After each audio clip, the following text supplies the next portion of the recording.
Ես նոր եմ հասկանում, թե երիտասարդ սերնդին ոնց են այսքան տարի մոլորեցրել հոկտեմբեր 27-ով, մարտի 1-ով,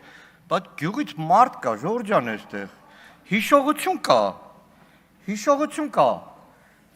մանրամասը սկսենք հոկտեմբեր 27 անդրադառնալ, անցագիրը ոնց իջեցած, նայեք, հատկապես այն բոլոր մարդիկ, որ չեն հիշում 99 թվականին այս մետալ իսկացել չկար, ով մինիստրների հետ գործ ուներ կարողանում էր ազգային ժողով մտնել։ Նեն չի որ ՊՊՑ-ն են ժամանակ բաներ, ձեր սիրած ՊՊՑ-ն։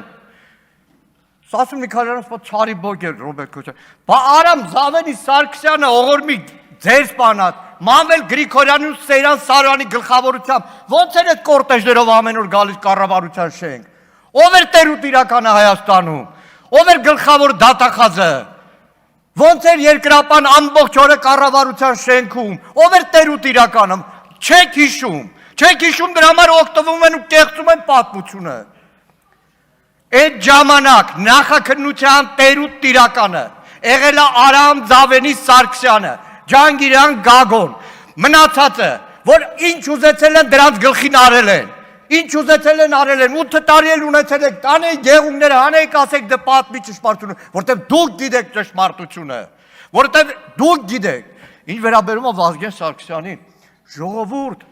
Վազգեն Սարգսյանի անունը չտակ, մեղ կա, երբ որ ասում են Տիգրանաշենը անկլավա դուք Վազգեն Սարգսյանի նորից եք թաղում, Վազգեն Սարգսյանի պոյս տվեք, 98 թվականի հունվարի իր հայտնի Զինուժի մամուլի ասուլիսը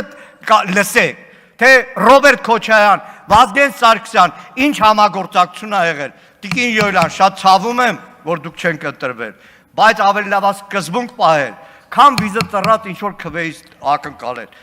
Ավարտեք։ Սկզբունքով Սարգսյան Արտուրն է, որ ոչ մի բանի առաջ չկանգնեց, դրա համար այսօր զրկված է ազգային ժողովի Պարոն Մանուկյան, ավարտեք։